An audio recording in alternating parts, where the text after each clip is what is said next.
नमस्कार साथियों, third class का एक छोटा सा लेसन आपके सामने प्रस्तुत है और इसका हिंदी ट्रांसलेट आपको दूंगा। इसमें क्या थोड़ा ग्रामर का जो पोर्शन है बहुत इजी है, ठीक है ना। वो छोटे छोटे वर्ड है तो इससे बहुत ही आसानी से समझ में आएगा। हम धीरे धीरे धीरे इसको आगे बढ़ाते चल जाएंगे, ठीक है ना। आप हर रोज़ वीडियो देखेंगे। अगर आप इसका हिंदी ट्रांसलेट आप आसानी से नहीं निकाल पाते हैं तो देख लीजिए, आपकी इंग्लिश बहुत ज़्यादा वीक है और आपको पढ़ने की बहुत ज़्यादा ज़रूरत है, ठीक है ना। हम बात करते हैं इस लेसन की। बर्ड्स पैराडाइज, इसका होता है पक्षियों का स्वर्ग। क्या? पक्षियों का स्वर्ग। डिस्कस इन, चर्चा कीजिए। Have you seen A sparrow, क्या तुमने देखी है स्पेरो यानी चिड़िया। गोरई जो चिड़िया होती है उसके लिए स्पेरो यूज करते हैं। SPARROW, SPARROW, स्पेरो यानी गोरैया चिड़िया, ठीक है। बिसाइड्स यानी के अलावा the sparrow which other birds have you seen, ठीक है ना। गोरैया चिड़िया के अलावा आपने कौन कौन से पक्षी देखे हैं। Have you heard about any palace having different kinds of birds in Rajasthan. Have you heard, क्या आपने सुना है, अबाउट यानी के बारे में, एनी पैलेस कोई ऐसी जगह के बारे में जहाँ पर अलग अलग प्रकार के विभिन्न प्रकार के पक्षियों की प्रजातियों जो राजस्थान में रहती है, ऐसी जगह का आपने नाम सुना है, ठीक है ना। तो देखते हैं क्या होता है। लेट्स रीड अबाउट, चलो पढ़ते हैं about the Keoladeo national park, है ना। केवलादेव राष्ट्रीय पार्क के बारे में हम पढ़ते हैं। एक फेमस बहुत प्रसिद्ध है बर्ड सेंचुरी। क्या? बर्ड सेंचुरी यानी कि पक्षी अभ्यारण्य है। लोकेटेड एट भरतपुर, और ये कहाँ पर है? भरतपुर डिस्ट्रिक्ट में है, राजस्थान के भरतपुर जिले में है, ठीक है। हम अब इसके बारे में आसानी से बहुत ही बेहतरीन तरीके से पढ़ते हैं, ठीक है। चलो स्टार्ट करते हैं। द केवलादेव घना national park is located in Bharatpur district of Rajasthan, है ना। केवलादेव घना जो राष्ट्रीय उद्यान है वो राजस्थान के भरतपुर जिले में स्थित है। क्या है? राजस्थान के भरतपुर जिले में स्थित है, लोकेटेड यानी स्थित है। इन भरतपुर में ऑफ राजस्थान, है ना। डिस्ट्रिक्ट किसका है? राजस्थान का, तो डिस्ट्रिक्ट ऑफ राजस्थान, राजस्थान का जिला, ठीक है ना। अब हम आगे देखते हैं इसके बारे में। It is the birds paradise, ये क्या है? पक्षियों का स्वर्ग है। यह है पक्षियों का स्वर्ग है, ठीक है ना। अब बात करते हैं। The park is named after an ancient mandir of Keoladeo devoted of lord Shiva. क्या होता है?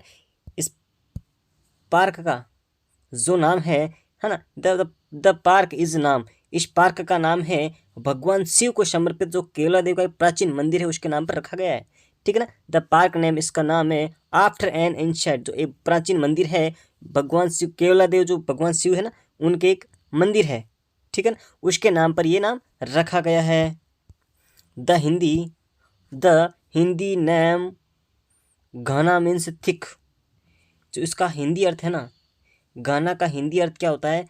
मोटा। क्या होता है? थिक यानी मोटा होता है। हियर गाना, यहाँ गाना देर फॉर यानी इसलिए, refers to a thick area of forest, यहाँ पर गाना शब्द जो यूज हुआ है इसलिए यूज हुआ है ताकि जंगल के एक बहुत घने क्षेत्र को उसको संदर्भित करते हुए, ये क्या है? उसको संदर्भित कर, रेफर टू यानी संदर्भ देना। क्या करना है? रेफर टू यानी संदर्भ देना। यहाँ पर जो थिक यानी मोटा शब्द है उसका मतलब है एक जो फॉरेस्ट है उसका काफ़ी बड़ा एरिया है, उसको लेकर यहाँ पर थिक का जो मीन निकल रहा है, ठीक है ना। हम बात करते हैं भरतपुर टाउन यूज्ड, अब इसको थोड़ा छोटा कर लेते हैं, यहाँ पर आ जाएगा ऐसे कर लेते हैं, ठीक है।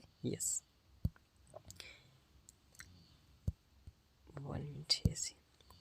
Bharatpur town used to be flooded regularly every monsoon till 1760।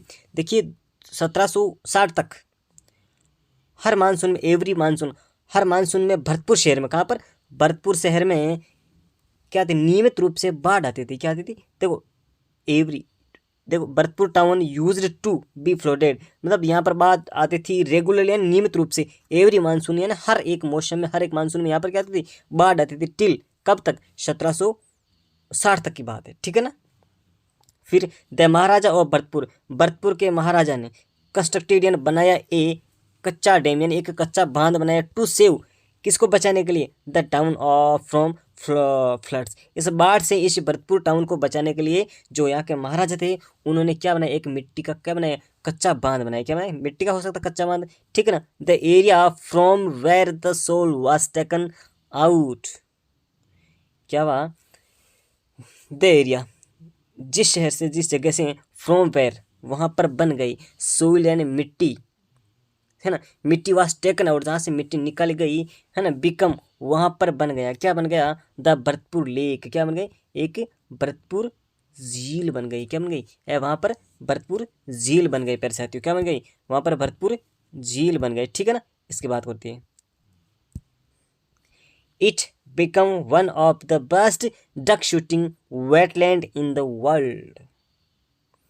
देखिए, इन द वर्ल्ड यानी दुनिया के सबसे, डक शूटिंग, वेटलैंड, वेटलैंड का मतलब होता है आर्द्र भूमि, ठीक है ना, बतख शूटिंग की दुनिया के सबसे आर्द्र भूमि में से ये एक चीज जगह बन गई, क्या, one of the best, become यानी होना है फिर बनना, उनमें से बन गई, ठीक है ना। बट लेकिन इन 1965 the government band the shooting of birds, लेकिन 1965 में सरकार ने पक्षियों के शिकार पर रोक लगा दी थी, कब लगा दी थी, बट 1965 में द गवर्नमेंट सरकार ने बैन यानी लगा दी थी शूटिंग यानी शिकार पर ऑफ द बर्ड, है ना, पक्षियों के जो शिकार है उस पर रोक लगा दी थी, कब, 1965 में।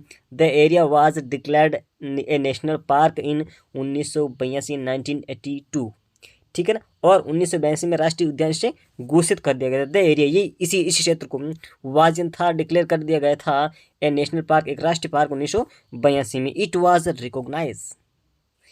Was recognized a world heritage site in 1985, इससे 1985 में विश्व विरासत सूची होती है ना, विश्व विरासत सूची, उसमें शामिल किया गया, फिर उसे मान्यता दी गई। देखिए, इट वाज, इसे recognise as a world heritage site, विश्व विरासत जो साइट है, स्थल है, संस्था है, उसमें इसको क्या गया, मान्यता दे दी गई, ठीक है ना। अब हम इसके बारे में और पढ़ते हैं आगे, चलिए। Bharatpur park is the birds watchers delights, क्या होता है कि भरतपुर पार्क है वो जो पक्षी प्रेमियों के लिए क्या है, एक आनंद की जगह है, क्या है, आनंद की जगह। यहाँ पर पक्षी बहुत ज़्यादा है, क्योंकि पक्षियों का स्वर्ग कहा जाता है, इसलिए यहाँ पर विभिन्न प्रकार के पक्षी होते हैं। वो कौन से होते हैं हम देखते हैं। It is best known for the Siberian crane, यहाँ पर सबसे जो प्रसिद्ध है, जिसे हम सबसे बेहतरीन तरीके से जानते हैं, वो क्या है, साइबेरियन क्रान, साइबेरिया का जो सारस है। दे अराइव, वह पहुँचते हैं इन दिसंबर में पहुँचते हैं, एंड स्टे, और ठहरते हैं, टिल मार्च एवरी ईयर, और प्रत्येक साल के मार्च तक वहाँ यहाँ पर रुकते हैं। दिसंबर में आते हैं और मार्च में वापस वो यहाँ से जाते हैं, ठीक है ना। शेवरिलेन कई, क्या होता है, कई अदर मैजिस्ट्री, क्या होता है, घुमंतु जो पक्षी होते हैं उनके लिए कहता है मैजिस्ट्री, बर्ड्स जो घुमंतु also arrive from as far as Siberia as central Asia to spend their winter in Bharatpur, है ना। यानी इस जो सार्स के अलावा भी कई जो पक्षी है, जो घुमंतु पक्षी है आल्सो, वो भी आते हैं, पहुँचते हैं फ्रॉम एज, बहुत ही दूर से, एज साइबेरिया से आते हैं, एंड सेंट्रल मध्य एशिया से, टू स्पेंड यानी बिताने के लिए, देर अपनी जो विंटर है ना, अपनी सर्दियों को बिताने के लिए यहाँ पर आते हैं। डियर यानी हिरण आते हैं, जैकल यानी जो सियार होते हैं, फक्स यानी लोमड़ी आती है, हेमनसियन हिरण, है ना, लकड़बगे, ब्लू वेन यानी नीले जो मेल हैं वो आते हैं, ब्लैक बक, है ना, जो ब्लैक बक को हम क्या कह सकते हैं, हिरणी बोलते हैं, हाँ, काली हिरण है उनको बोलते हैं, ठीक है। एंड अदर फिशिंग कैट्स, जो शिकार करने वाली मछलियाँ होती है ना, बिल्लियाँ, उनको बोलते हैं फिशिंग कैट्स, ठीक है। और एंड मॉनिटर लिजार्ड, क्या जो छिपकलियाँ होती है, मॉनिटर छिपकलियाँ होती है, वो can also be seen here, यहाँ पर देखी जा सकती है ना, देखी गई है, हम ऐसा कह सकते हैं। तो ये आज का लेसन कंप्लीट हुआ। Thank you for watching this.